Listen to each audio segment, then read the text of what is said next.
Hello and welcome to dotdotdoc. I'm Ian, your host, and I'm joined by Matt. Hello. Hello. Today we're going to be talking about The Wolfpack, which is a 2015 documentary by Crystal Moselle. We just watched it. We've seen it before. You've seen it years ago as well, right? Yeah. Loved it. I think you probably introduced me to it back in 2015. Yeah. I remember loving it, absolutely loving it at the time. And I remember at work, it was kind of all we would talk about with our kind of peer group, like on our lunch breaks and during work as well. But yeah, just great. It was quite a joy to watch again. Been a long time. So before we get into our thoughts, we should probably explain what the documentary is about. It's basically a documentary that follows 6 brothers and their family. And we find out that they've been confined to like a New York apartment for, I think it was like 13 years, wasn't it? Yeah, down on the Lower East Side. Down the Lower East Side of New York. And yeah, all the brothers, they're like really into film, like insanely into film, because that's their window to the outside world, essentially. That's growing up, that's all they had was like these films. I think in the documentary they referenced that they probably have over 5,000 films that they're just obsessed with. And yeah, it shows you them just kind of recreating the film scene for scene. And there's a part where one of the brothers is like typing up like the subtitles of the film, like bit by bit, just so they can, recite the film. It's so they've got a script to follow, basically, isn't it? Yeah. It's kind of amazing. Like, as much as this kind of comes across like I don't know, like, there's ways of looking at this whole documentary as like, wow, like, I don't know, it's like, that looks like maybe I'm wrong in saying this, but it looks like a pretty fun damn childhood. Like, I would have loved to have been making movies as a youngster. True, I don't know if I'd weigh that up with being able to go outside and play with friends when I was a kid and, kind of live a, quote unquote normal life. But it does come across as so much fun. It comes across that they're having fun. But then I suppose if that's all that they know, then they've had to create that fun, haven't they? Yeah, I mean, it's just, we're only seeing like a speck of this life, and the most of the life that we see is them creating the films, them just having fun, talking to the camera, who is, like, it's a documentary filmmaker who's come in, so they have someone to talk to, so of course they're like having the time of their lives and whatnot. We do see footage from when they're younger, but I found out in an interview that most of that footage is from like family occasions, like birthdays and all that stuff. So they might look like they're fun, they're all dressed up and stuff. I don't think that was like every day. No, yeah, I'm sure not. Like, I mean, obviously it comes through that they're homeschooled, so a lot of their day is probably, I would imagine, taken up by schooling.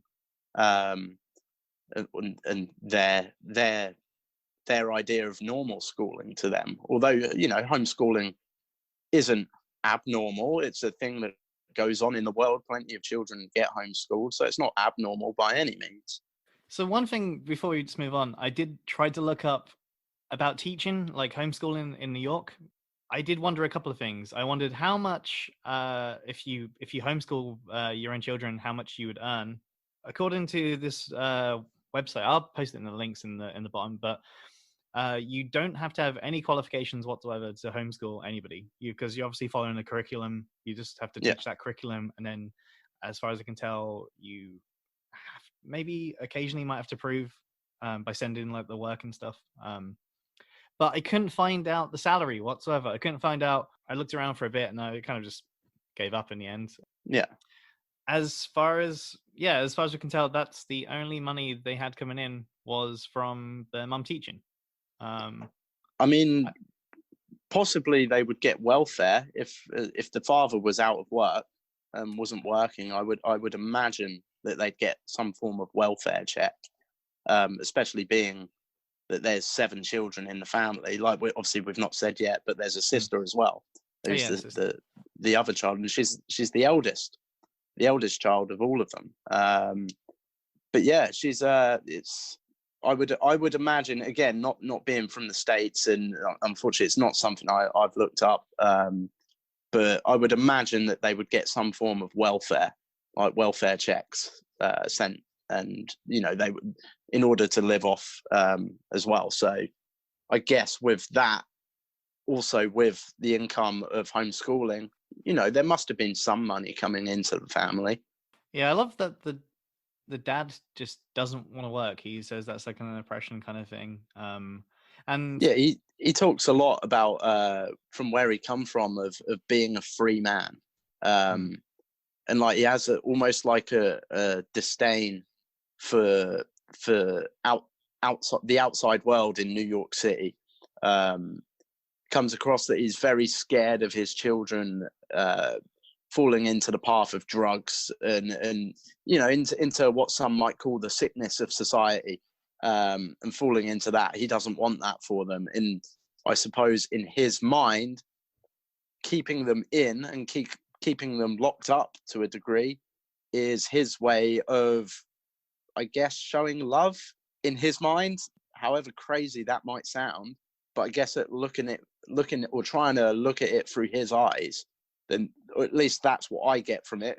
Doesn't mean to say I think it's right at all, but to try and like look through it through a different perspective and through someone else's eyes, that's what I get from it. There's definitely a deep form of control within him. Like I get that from the mother as well. Like she comes across kind of meek and almost like she's scared to take a stand, against the husband and say, this isn't right. But it comes across that she's been worn down over the years. That's my take anyway. yeah, the dad, I mean, I feel like the dad seems like a free spirit. Like it seems like almost maybe he had a culture shock when he come to New York, and like 100%. he he's like seen the streets, he's seen like all these people around him, and he's seen like how bad it can be, and he becomes like a bit of a recluse, and he kind of forces this upon his family, from what I can tell. Like if he keeps them inside the apartment, keeps them watching films, he's kept them safe. Yeah. Like I think he even states at one point in the documentary that like outside in New York is like a jail. It's like inmates in a jail. So like he just has this his view, like you said, it's obviously one massive culture shock, and his view on what society should be isn't what he's found in New York City. So it is. I mean, there is a degree of, you have to. I think if you're kind of taking apart a documentary, then you have to kind of see it from different characters' perspectives. Again, whether you think it's right or wrong, if you're trying to delve into the documentary, you need to try and understand like their point of view to a degree. And I think that comes through definitely in the documentary, but also what comes through is that by him doing that, is he's taking away, as much as he thinks he's giving, he's also taking away a massive part of their childhood. Yeah, I mean, social interaction with other children, that's important. I mean, at least luckily they have themselves. There's enough of them to interact with a different person each day in that. But definitely. I mean, I think they'd be a lot worse off, say now, in the future, like now, if it was just, say, a 2-sibling family, or if it was an only child, because they'd have had no one, and it would have been, they would have, well, it could send someone crazy. Like it's just, they definitely wouldn't have any social skills whatsoever. So yeah, definitely they're lucky to have each other. We see that in the documentary. One of the brothers, how they finally kind of get out and about, was one of them just decides to go out. He opens the door, he dresses all in black and wears a Mike Myers from Halloween mask. Yeah. And he wanders around the blocks near his house, and he goes in the bank, he goes in the shop. This is the first time he's properly been out on his own. And then someone calls the police on him, Yeah. because He's out in a Mike Myers mask going into a bank. Yeah, but this I mean, is you go into a bank wearing a mask, like, you know, people are gonna look upon that as very strange, especially if it's not it Halloween. was January, wasn't it? Yeah, exactly. So if you're out in the streets on Halloween dressed as Mike Myers, you know, maybe people will turn a blind eye. But January time, yeah, people are going to think that's very odd and maybe a cause for suspicion. Yeah, plus he said that he was wearing it because he didn't want anybody to recognize him. Yeah. I've also kind of found out since that he said the reason he chose Michael Myers, John Carpenter's Halloween, the reason he chose that mask and that kind of boiler suit to dress up in is because the character Michael Myers is unstoppable. Like, if you've seen the Halloween films, like, spoiler alert, he kind of gets killed and comes back and comes back and comes back, and he's unstoppable. And trying to think of this lad's name. It's his name's Mukunda. And yeah, he basically says that on this day he felt unstoppable. Like, him leaving the apartment that day for the very first time, he wanted to feel unstoppable. Like, he was totally going against everything his father had taught him throughout life. Like, you don't step foot outside these doors. And for him to do this, like, I think he said, like, his father was grocery shopping at the time, and he'd usually be out for about 3 hours, 2 to 3 hours when he'd done groceries. So he saw this as his opportunity to step outside into the world, but he needed that persona to feel unstoppable. So again, like, psychologically deep down, like, that was a mask for him, almost a layer of protection. Like, yeah, he was stepping outside, but he needed that, you know, almost that thing from inside, from his safe space, that kind of comfort blanket to enable him to do what he was doing. But he said he felt unstoppable. But yeah, like, I think you were saying, like, the police were called, weren't they? Mm. And there's a part in the documentary, because it's weird, because it feels like they didn't mention he wore that because he wanted to feel unstoppable, but he does mention in the documentary that, oh, could I repel bullets? Yeah, so I think he was thinking that when he saw the police coming towards him.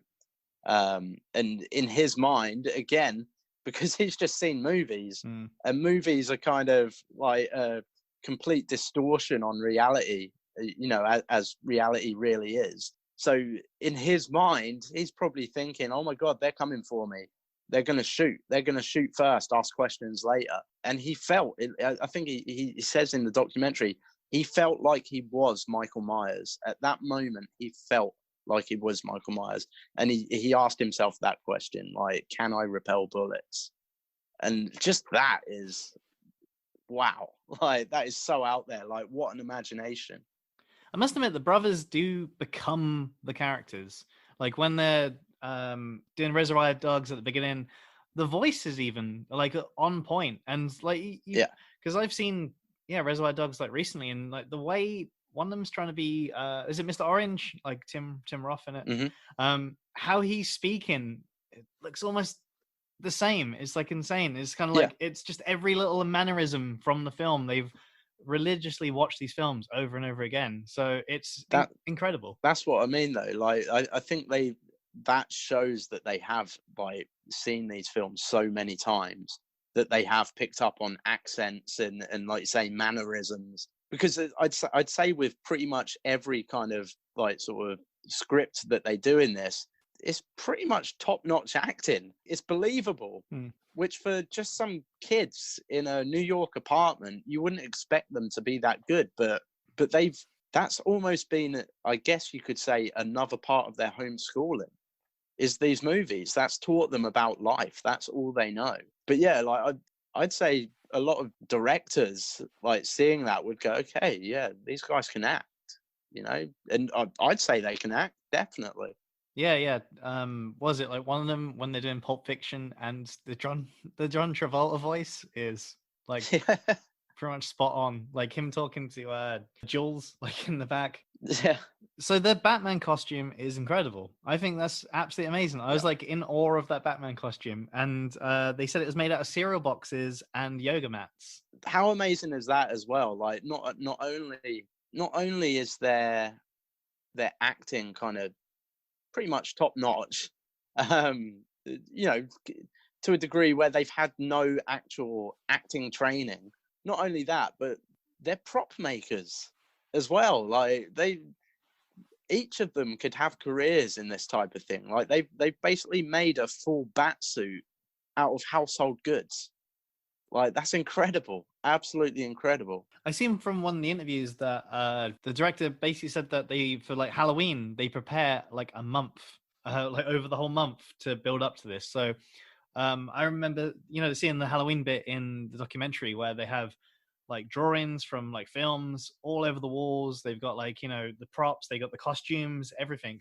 And that's taken like a whole month of preparation to build up to this one night where they just like, dance about, have fun, make, their own little Yeah. movies and stuff. But, it must be amazing. Like, they've looked out the window around this time and they're like, oh, people playing dress up and stuff outside.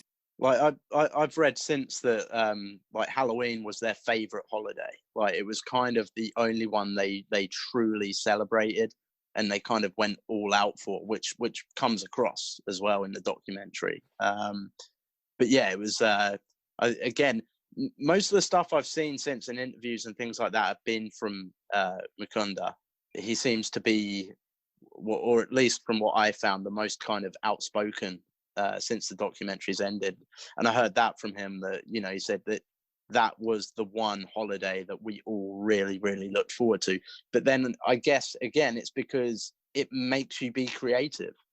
And that is kind of their life. That was their lifestyle, was this kind of imaginative, creative lifestyle. So, it's no wonder that they loved that holiday. Do you reckon, let's say they had access to the internet and a computer in there, would they be as creative, as productive? It's probably not. I mean, it's hard to tell. I mean, for starters, I don't know whether they did at any point or not. I would imagine they didn't, because their father probably, if he's worried about the outside world, he probably doesn't want them in like crazy chat rooms or anything like that. So I'd imagine they didn't. But I mean, I couldn't say yes or no, because there's very creative people in the world, and they have access to the internet. Oh yeah, So yeah. you couldn't say that they wouldn't be. But at the same time, it can be a huge distraction. What you could say, kind of, to a degree, cures boredom. And sometimes when you're at your most creative is when you are bored, and when you need something to, fill that time and feel like you've achieved something. And that's kind of the birth of creation, I think. You kind of look at it, and people used to say like, "Oh, TV rot your mind," and that, and they definitely had access to TV. Oh yeah. So that's a lot of TV. Yeah, a lot of TV, and I know that they used to record some of their films on on VHS off the TV when they come on. So that's how they had access to like loads of stuff. I know that they used to find like their favorite directors. So they would watch a film and they'd be like, oh, like Quentin Tarantino, he's amazing. Or what else has he done? And the dad would go out and buy him, more films, because obviously he's going to encourage that. But I know that his dad was their dads were trying to, their dads, not multiple dads. He was trying to push them towards being in the band, like being like a metal band, or because he's seen that as the ultimate form of freedom for them. Like instead of getting like a real job tied down with that, they could be in a band and like tour around, see the world, and you see them. Yeah, which, I mean, that's understandable, but also like you could look at that in a way of, yeah, it's freedom to be in a band. Also, you could look at it in the eyes of, perhaps that was his dad's way of thinking, like the Jackson 5. Like, they were kind of all forced into this band, and their childhood was completely taken away. And their parents got rich off of that. So you could look at that as a way of the dad going, well, this is an easy way for me to make money. I'm in complete control of these children. They will do as I say. So you could look at it that way as well. Yeah, I suppose they both had their childhood stolen in that sense. Yeah, Like I when, mean, you could make a contrast to it, definitely. and I'd say them being like in a big band making money. Is the dad trying to Yeah, force ambition upon the kids so he doesn't have to work? yeah. It's almost like making them live his dream Mm. for him. There's many ways you could look at it, like, but I also look at the fact that it was the father. Like, again, you could watch this documentary and just see it through the eyes of, okay, well, the father's the bad guy in this. Mm. But in another sense, like, he introduced them to film. That seems to have become a huge part of their life, even today, like afterwards. So you could look at it as, again, it's tough to try and shine a good light on the father in this documentary at all. But I guess you could try and pick those things from it and say, well, yeah, he's given them that window of opportunity, I guess.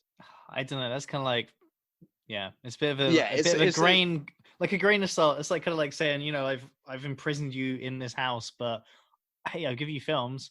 And obviously, it doesn't look like they've had any kind of.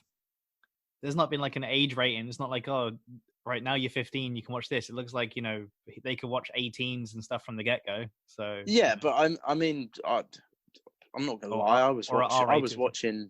I watched Scream, which I think was a 15 at maybe 11 or something like that. And when I was like a little kid, like 5 maybe, I remember being over a friend's house who was slightly older than me and watching one of the Freddy Krueger movies. Like, it shit me up. I had nightmares for weeks, but I watched it. Like, I never really had that thing on me, like, from my parents, where it was like, oh no, you can't watch this. I mean, obviously there would probably be a degree, like, I wouldn't be able to watch anything truly crazy, the stuff that maybe only adults should be watching, if you catch my drift. But like, I never really had that on me. Like, I guess because I had older siblings as well. A lot of the time, I would like maybe even sneak watch what they were watching, like Stephen King stuff and stuff like that. Yeah, I don't think I don't know if I had anything like that when I was a kid. In terms of, I think I did kind of. I was like, I stuck to the age ratings and stuff just because. Oh, gotta be careful. I don't know, You were a good boy. Just, I don't really remember so much. I mean, I remember watching some films and then just be like, oh, fucking hell, that was a big mistake, and having like nightmares and stuff over it. But Yeah. what can you do? I mean, usually, as you said, it's like stopping around a mate's house and you're watching something that's like, you've convinced their parents to rent out like 18s, like, these super violent like action films and stuff. And you're like, yeah, like the police gonna kick down the door any second and come in. Talking about that, so at one point in the documentary, the police barge in and they basically kind of hear that there's like possibly guns in the apartment, and they put everybody in handcuffs and like put the mum in handcuffs and put everybody in handcuffs.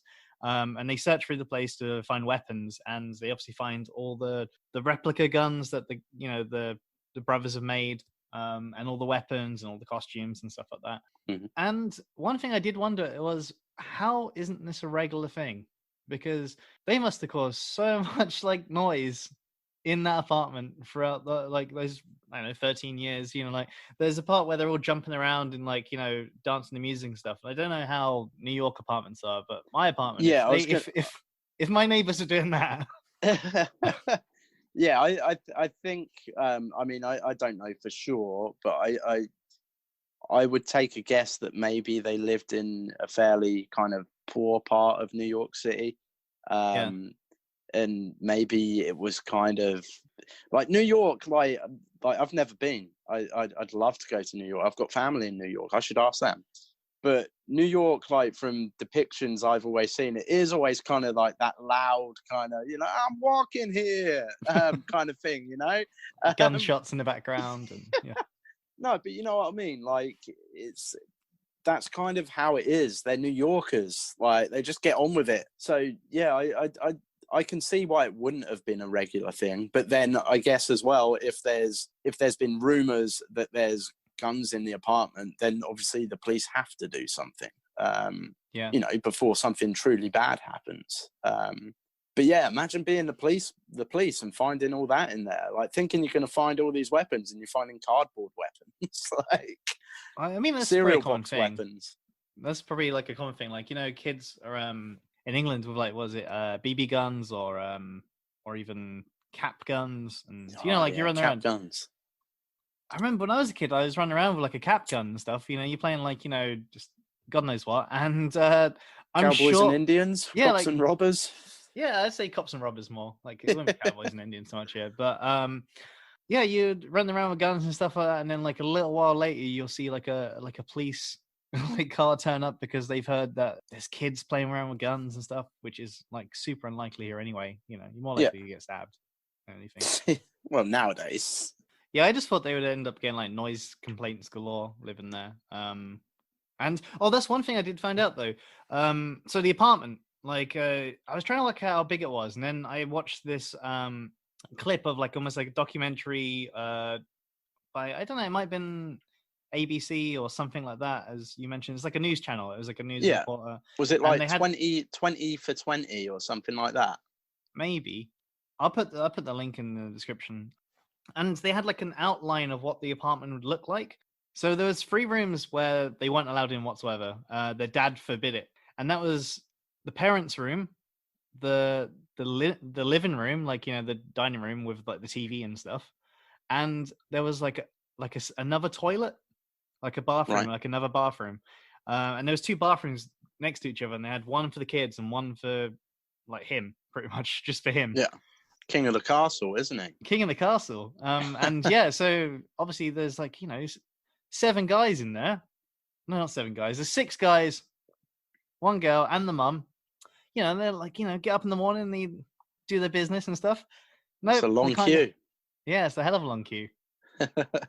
Yeah, and the reason why the dad forbid this was because the living room and their bedroom were on the opposite sides of the apartment, and they were like touching, adjacent, to other apartments in the building, and he didn't want the noise from the other apartments to influence the kids in any way. He didn't want like, I guess he didn't obviously want to like, have them playing around in that room, so there could be, I guess, noise complaints. That might be a thing. Yeah, possibly. I mean, I would look at that more as like just again looking at it through the dad's eyes of he doesn't want the outside world seeping in. Like again, he doesn't want it to cloud his children's minds that he is basically he's molded their minds to a degree, or he believes he has. So yeah, that's how I would look at that personally. I would think he doesn't want the outside world seeping in. Plus, in an apartment with 9 people in it, like I think it's more for him in terms of because there's lots of times in the documentary where he's just like hiding out in like in probably his bedroom or like the living room. Yeah, like his own space away from all the noise and carry on. I guess like yeah, his little bit of freedom. Like he's so much about freedom, and that's his little bit of freedom, even away from his own family. I mean, yeah, he's still a bit of a bastard for doing this, I think. But oh yeah, no doubt, like 100%. Like I think you see I think you do see in this room in the documentary at some point. It's the one with the 2 TVs. There's like 2 TVs next to each other, and it looks like he's watching a film on one and the news on the other one. Yeah. So I watched the interview with the director, and she said how she discovered them was she was just like walking through New York, and all of a sudden like one of the brothers run past her, and then like another one, and then another one, and then she was like, what's going on here? They they all look kind of really like strange looking. They're all wearing like the Ray-Bans, and so she just like feels like compelled to follow them. So she follows them and like meets them at like a crossing, and she asked them like, are you all brothers? Because I mean they all look alike anyway, like quite a lot. Yeah. And she gets to know them, and she was like, but they find out she's a director, so that's the coolest thing ever for them. Meeting like a film director, and slowly, like over the course of like 5 months, apparently from meeting them to actually going around to their place, to their apartment to start filming, that was 5 months. And the whole documentary overall took 5 years to make. And as much as because I thought at first, to be honest, when I first watched the documentary, I thought the dad had died, and that's why they're out and about and stuff now. Yeah. That's what I got from the first impression. I was really surprised to see him in the documentary when I first seen it. Mm-hmm. I wondered why he wasn't shown, but she apparently was. She didn't think she would. She didn't want to put him on there at the beginning, but so apparently it was like years later when the chat where he has a conversation and he says like, oh, my superpower is influencing everybody. Yeah. And there's a few other bits where he's having like sit down talk with her and have talking to the camera. Mm-hmm. And that's years after she's been filming this. Oh wow. Yeah, so it took a long time, which I that's why I like it so much, because it feels kind of like a natural progression overall from Oh, definitely. from them kind of just. It's good filmmaking. It's definitely good filmmaking. But again, like I wonder if a degree of that might have been with the father as well, like a kind of trust thing. Like let's say, what did you say? After 3 years was when he kind of like came into it. I'm not too sure about. It was a couple. It was a couple of years. Like he So, was in. So he was in it. I know that the mum trusted her and stuff from the get go. They they kind of still talked to her, and that there was again, you can understand that with the portrait of this father character that you get through the documentary. You can understand that he at first would be completely distrusting, because again, it's the outside world coming in. It's everything he's kind of steered his family against for so long. But there came a point, like not long after Mukunda first went out when he was 15. Not long after that, the other brothers followed. Like they obviously saw, like, wow, he's doing this and he's getting away with it. He's not dead. He's gone out into that world and he's not dead. So that made them kind of think, well, if he can do it, why can't we? And then they started going out more as a group. And you get a sense that the father, like, because I thought at first, oh, the father is going to go ape shit. Like, there's going to be some repercussion for this. Like, something bad is going to happen. But it doesn't. Like, you just get a sense of the father losing control, and kind of his grip on them reins that he had for so long are being loosened. That's what I take from it, and it's almost like the fall of him. Do you know what I mean? Like it's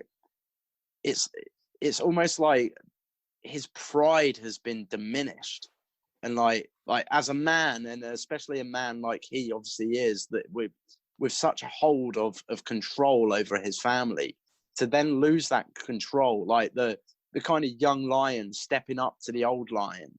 That's what comes across to me, and like he almost cowers in it to a degree, which shows that he's tried to come across as this big, strong, scary individual all of his children's lives, but then they've realized that he's not that. Like he's a scared old man. That's what I take from it anyway. Like, kind of like you just see the losing of control, and he kind of goes within himself a bit after that, I think. He couldn't keep this up forever. It's not like, when they're all like, say, 30 years old, like fully grown and stuff like that. No, exactly. It's too much. He probably, I don't know. It's one thing I think a degree he probably thought he could. I think there was a time where he thought that, okay, like, because like it comes across like he wanted a little community within a community. And I think one of the kids in the documentary state that he said he was God.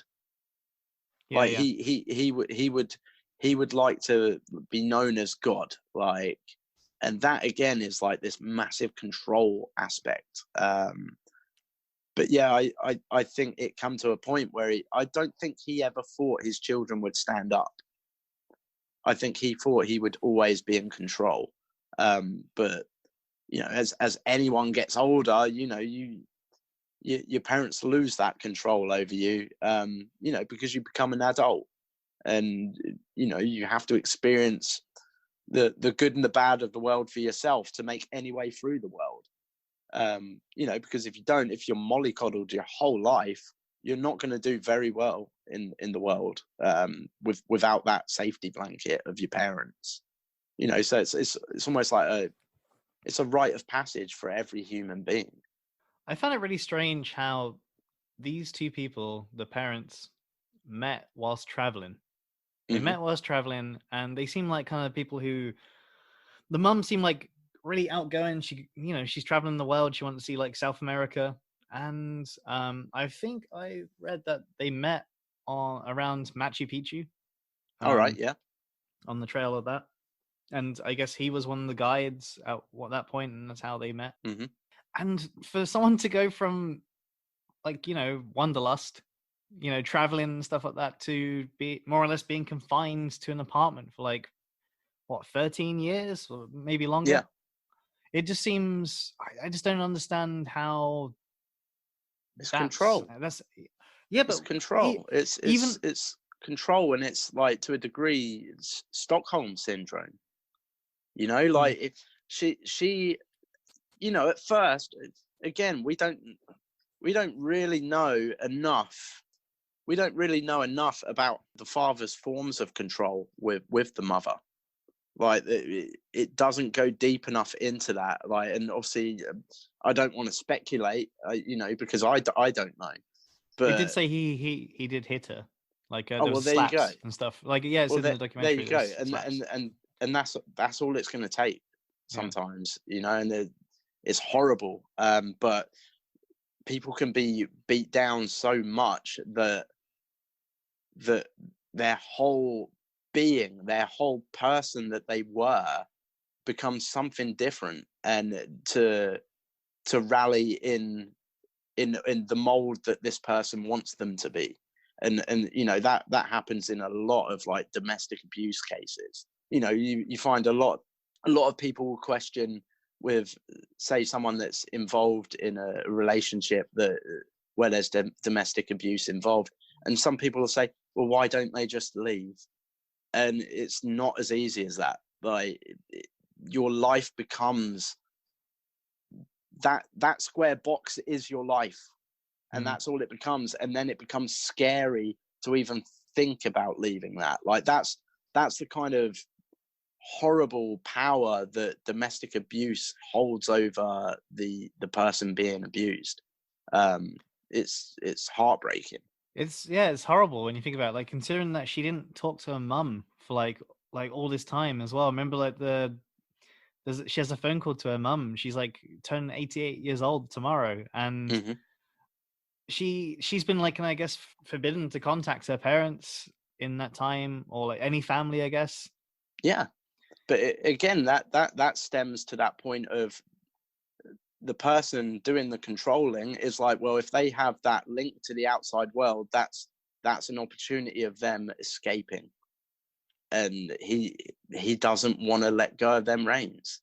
Like, his bubble is perfect for him. You know, everything within that bubble suits his needs. So in his mind, he's built this perfect little life that he wanted for himself, even if he is in what he would class as maybe a cesspool of where he lives, and not liking the outside of where he lives, and wanting, I think he says he originally wanted that to be almost like a stopgap, and go to Scandinavia, and just, he said the way of life is better there. Like, he has this almost dream view of what he thinks life should be, and he's got stuck. But if he's stuck where he is, then he's gonna have, within those four walls, he's gonna have that dream view within those four walls. Like, it's all psychological. Definitely, it's so psychological. Yeah, I was gonna say that about the whole, as soon as if she's in contact with family, then they can see that, the family can say, hey, he's not right for you, he's abusing Yeah. you. And Or they could if you come and don't, collect her. They could so come bang down the door and be like, "You're leaving with us now. Bring the kids." yeah, they don't, and they probably don't know where she was. Like, well, I mean, I think in the documentary it shows that they don't know where she was for like No, all yeah, these years. exactly. And that's what's insane. So I would say, as much as part of it is keeping the kids and the family inside, it's not so much like, it's because once, as long as they're in that apartment, they're together. Hmm. I think the dad thinks that if he can keep the mum and the kids in the apartment, then there's no possibility of her eventually leaving him. Yeah, It's, he eliminates the threat. He, they cut off all the family and stuff like that. It's like, as you said, like they're in that perfect little bubble. Well, he's in that perfect little bubble. yeah. They're It, not. it all suits his needs completely. And again, like I guess you could also look at it as by keeping the kids in and getting them to follow his control orders and stuff like that. That's almost as well like a weapon against the mother, because the mother's not going to leave their children. Well, I suppose they do in life. I can't broadly stroke that, like, but generally, a mother has a different bond with their child than what the father does. The mother carried that child. The mother gave birth to that child. It's different. It's a stronger bond. So again, I would say he looks at, by keeping them under kind of lock and key, is another tool to keep the mother there. Yeah, it's pretty deep stuff. I like the bit where they're going out to see their first film, Hmm. and they go and see The Fighter, I think it was.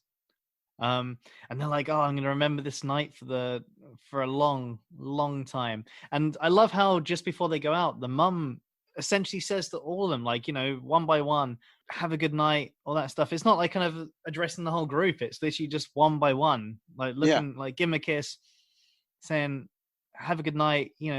Approach people if you want to approach people. yeah. It's because she wanted this lifestyle for them. She says at one point in the documentary, she wouldn't mind, going to places where there's like greenery and they can run around, and it's not what she wanted, No, definitely. exactly, because she's experienced that life, Mm, like you were saying before, like how she used to live a life of wanderlust, and then she mm, got conformed to this new way of life, and then she was watching her own children grow up without all those wonderful things of the world that she grew up with.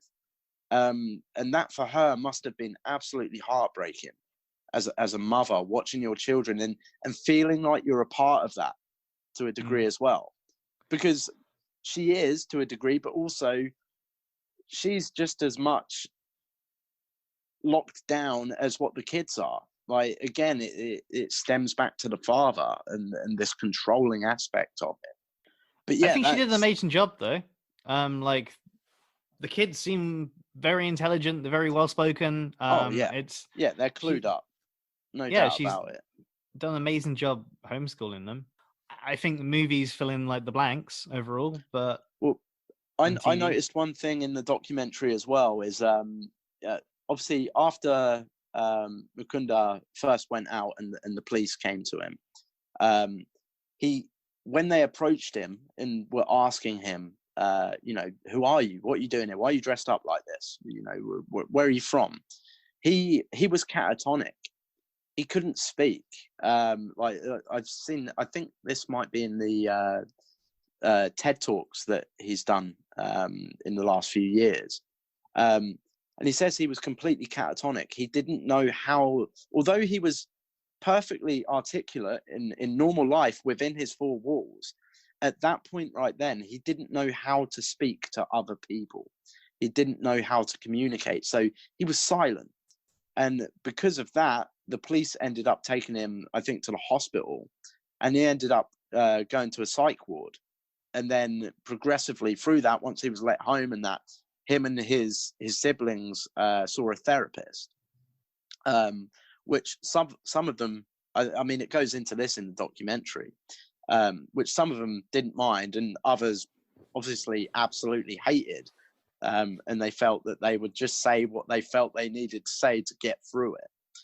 There's parts even within that part in the documentary where they're talking about the therapy sessions.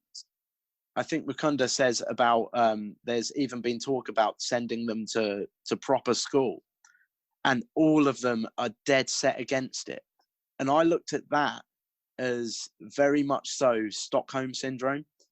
Like almost they're taking on an aspect of their own father, because they say if they went to like real school, then it would mean their mother would be out of a job and she would have to go and work out there. And they say it with disdain, like out there on the streets. And like I got from that, like, whoa, like it's almost like a complete turnaround. Like their father's own thoughts are so deeply embedded into them that they're actually thinking that themselves at this point. Obviously that's changed since, which is a great thing, whether that be through a continuation of therapy or just from experiencing the outside world more. But yeah, I looked at that as a massive like Stockholm syndrome type of thing there. Yeah, like as he says, over my dead body. Yeah. And that's what I liked about that bit, because it felt like it was kind of the real personalities breaking through the cracks, because I do feel like they have like personas and stuff in there. Like they do have the movie personas that they act in almost like it's like a film and stuff. Yeah. But there's, like a couple of elements where real heartfelt moments and stuff come through, and those are the bits I love about this. They used to pretend to be someone else all these years, and then once they're opened up long enough, these things seep out. Yeah, like they have to be real in those moments. Like there's no script for that part. Like there's nothing they can't stick a VHS in and write down word for word what to say at these moments. Like it's real. It's from the heart. Like, yeah, like brilliant. It, again, goes down to what I'd say, like fantastic filmmaking, editing, and just getting this whole thing made. I think it's a fantastic documentary on so many levels. Yeah, I think the director stumbled across like the most amazing documentaries. She's seen like this kind of something out the ordinary, and she just chased after it. Did you know that like not long after the documentary originally came out, that people thought it was a hoax? No? Like they thought the whole thing was set up. Like I read that earlier today, and there's a lot of like different posts saying that certain people thought it was a hoax, and because it's just so good, like it's almost an unbelievable tale. But it's not. I'm sure this goes on even to this day in households around the world. It's just you never hear of it because a lot of the time this person in control keeps hold of that control, or if they don't, like a lot of people probably don't want to talk about it once they've escaped it. That's over there. That's a part of their life they maybe don't want to make public. But again, like when I read that earlier, I was like, yeah, a lot of people thought originally it was one massive hoax, like that it was written. And then like of watching the documentary again this evening, like I was trying to, when it first started, I was almost looking at it through those eyes and thinking, wow, it is almost too perfect. I don't think it's a hoax. Like I'm not on that bandwagon at all. But I can totally understand, like after reading that and then watching it again, I can totally understand why people would think so. But I don't think it's a case of it's a hoax. I think maybe people thought, oh, well, that's shot too well for that to be just a homemade thing. But a lot of the movie scenes in that, like, it's not from their camcorder. It's from the documentary filmmaker filming them doing it. So, of course, it's going to look professional. But yeah, I found that quite interesting. Yeah, I can see where people are coming from that, because they're all film buffs. They could easily choose like a mutual story to tell, like about their upbringing and stuff. But I mean, or even the filmmaker, the filmmaker sees this group of brothers walking down the street. Well, they look cool as fuck in their, sunglasses and suits. They look like characters from Reservoir Dogs. That you could understand like a filmmaker seeing that and going, okay, there's money to be made here. Again, I'm not on that bandwagon. No, I don't think it's that. I think you can see why people would think that. So the documentary comes out in 2015 and then wins the Grand Jury Prize at the Sundance Film Festival. Well deserved. Which is, yeah, exactly. I think this is one that was definitely hyped about for quite a while before it came out. I remember seeing the trailer for this before it came out. I was like, I have to see this film. I have to see it. So it's been 5 years since the documentary came out. What has happened to them since? Matt, what has happened to them since? I'll tell you everything. I know that you've made some notes on what's happened since. I mean, like I done a bit of browsing today, and there's really not a lot. There's not a lot at all. I found that as well, because it does feel like it, from when the documentary came out, like 2015 to 2016. There's stuff like there's interviews galore, and then there's nothing really after that. Yeah, it just kind of fades into darkness. But like the kind of most recent thing that I've seen was a tweet from Mukunda, and it's from as of today, about 3 days ago, and it's a tweet on an interview he's had for a website. And if you want to read the interview, like it's a fairly good read, not too long. Just go to @Mukunda Angelo. All one word, and yeah, he's got a little kind of like promotion for the interview, and it's for the website Bustle, and he kind of talks about the current situation in the world, people being in quarantine, how like he kind of lived that life, like he had a quarantine of his own before quarantine became cool to a degree.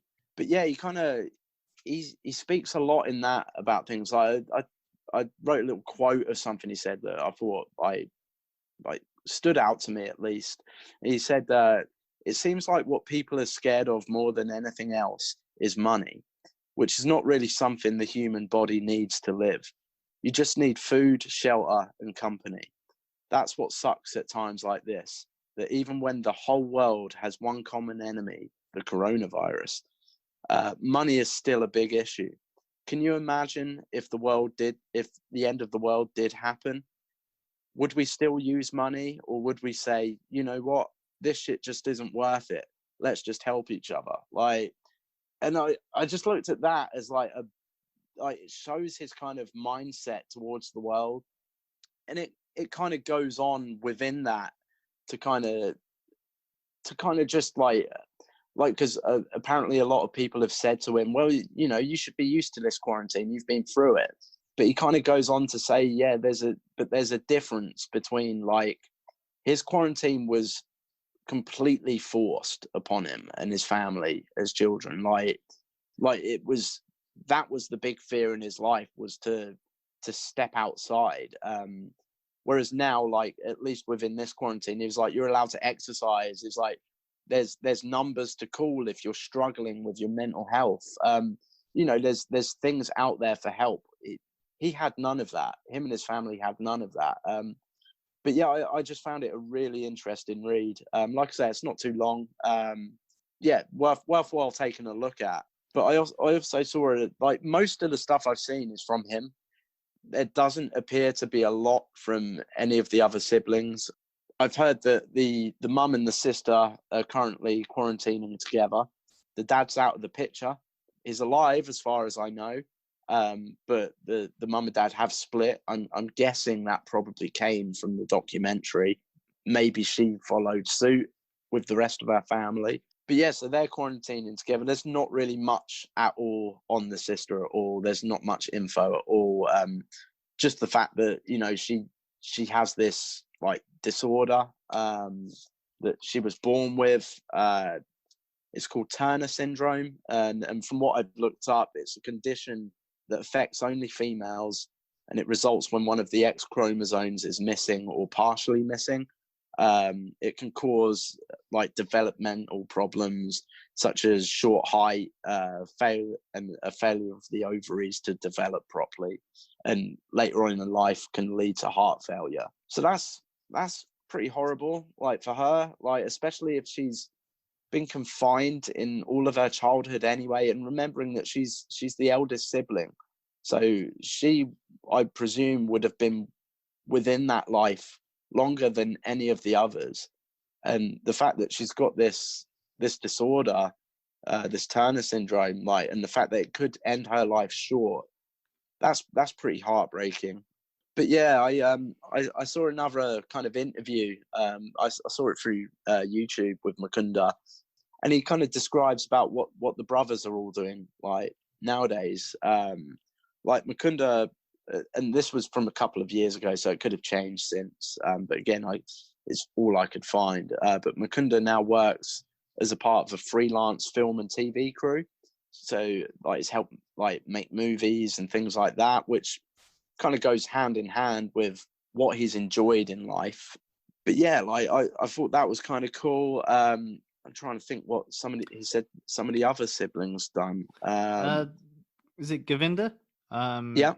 The one that I think moves out in the documentary, the one that they're shown taking the couch up the stairs for him, and he's like the first one to move out. I see that he has done a fair bit, like according to IMDb. He was in Nerve in 2016. All right, yeah. Like as just an actor in the background, I think. But then he's mainly done like camera assistant stuff. Like he's been like second camera assistant on like first camera assistant on documentaries and TV shows, and he's done a fair bit. Like the one that I think he's done like commercials and things as well. Yeah, there's the Humans of New York series. Remember, where they take pictures of you in New York and then they like discuss their story and stuff. Yeah. There's a series of it, like a TV series. And, oh wow! Cool. Yeah, he's a camera operator in that. Yeah. So he's done like a fair bit. I did look through. I think one of the other twins. I'm probably butchering his name. Narayana. And he became an environmentalist. And I think you see parts of it in the documentary. But he's at a company called Nightberg. And it's a company that got fracking banned in New York City, and he was a part of that. Yeah, because you see the protest. You see a protest, don't you, at the beginning? Like, the end of the documentary, him like protesting fracking. And I think that's a pretty cool thing to have done. Fracking seems to be pretty destructive in the world. Like, so to be able to say that you've had a hand in stopping that in a certain place, in the place you grew up, like I'd say that's pretty cool. But it also said that he also works part-time at a indie theatre, and it's called the Metrograph, and I think that's in New York City too. But yeah, like I thought that was pretty cool. Just a few things really. And Bhagavan, what name? We know that name well. Like he's a part of or at least was, I don't know if he still is, but was part of a dance group. And they basically do like dance shows, but of like classic stories. So I think he said that he'd done like stuff like Beauty and the Beast, some Shakespearean things, but almost telling the stories through the interpretation of dance within this dance group. And I think he's got a Twitter as well. It's not very up to date from what I saw, but a lot of his posts are through they're almost like retweets of this theatre company that I saw. Wasn't he a yoga teacher as well? Dance.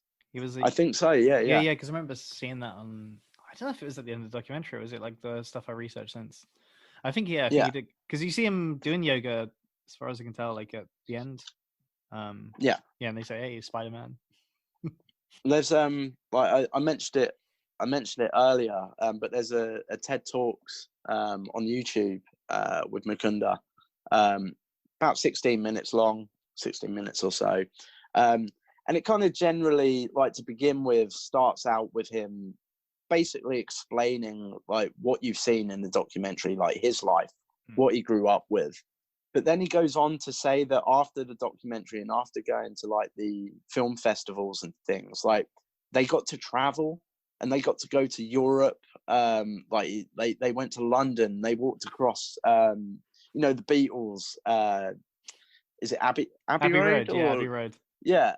And they got to do that, which was obviously a huge thing for them.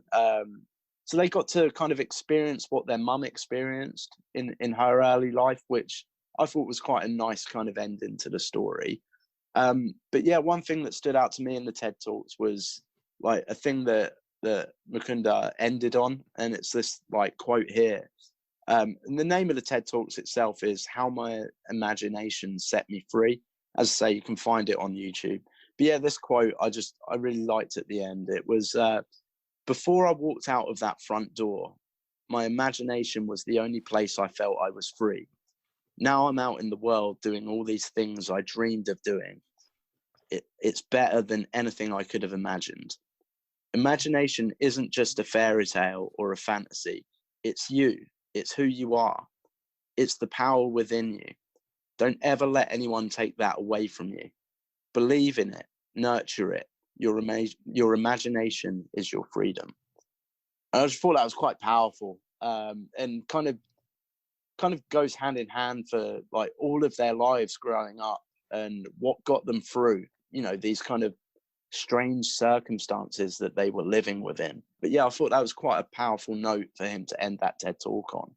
He seems like a powerful writer so far. I mean, like that last quote you shared with us about from the website, the article, and this one. Yeah. If he's not writing a book, like an autobiography on this whole thing, then he needs to be. He definitely needs to be. He has a way with words. Like, did you know I've not seen too much about it, but initially after the documentary came out as well, they started their own almost like film company, like production company.